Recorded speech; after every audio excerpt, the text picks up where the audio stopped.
माझं सोलापूर न्यूजमध्ये आपल्या सगळ्यांचं स्वागत। सोलापूरातील 68 जिल्हा परिषद गट आणि 136 पंचायत समितीच्या निवडणुका शनिवारी 7 फेब्रुवारी रोजी संपन्न झाल्या।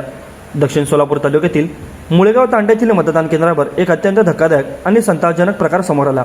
मतदान केंद्रावरील ईव्हीएम मशीनखाली चक्क टाचण्या टोचलेले लिंबू आणि मिरची ठेवून जादूटोणा केल्याचा फोटो सध्या सोशल मीडियावरती व्हायरल होत आहे। याबाबत अपक्ष उमेदवार संदीप राठोड यांनी संतप्त प्रतिक्रिया दिली असून ईव्हीएम मशीनखाली चक्क लिंबू टाचण्या टोचून बिबा ठेवल्याने मतदारांमध्ये भीतीचे वातावरण पसरले आहे। सोलापूर शहराला चिटकूनच दक्षिण सोलापूर तालुका असून दक्षिण सोलापूरमध्ये राजकीय वातावरण चांगलेच तापले आहे। याचे कारण म्हणजे ईव्हीएम मशीनखाली सापडलेले लिंबू मिरची।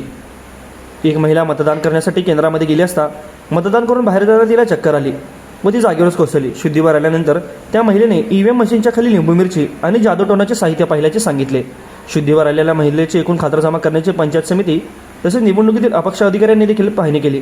तातडीने मतदान केंद्रामध्ये जाऊन पाहणी केली असता त्यांना ईव्हीएम मशीनखाली टाचण्या टोचलेले लिंबू आणि मिरची आढळून आले। हे पाहून उमेदवारांनी तेथील प्रतिनिधींना मोठा धक्काच बसला।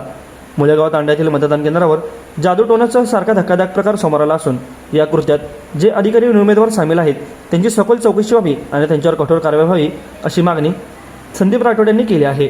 माझं सोलापूर न्यूज या यूट्यूब चॅनलला सबस्क्राईब करा आणि बेल आयकॉन प्रेस करायला विसरू नका।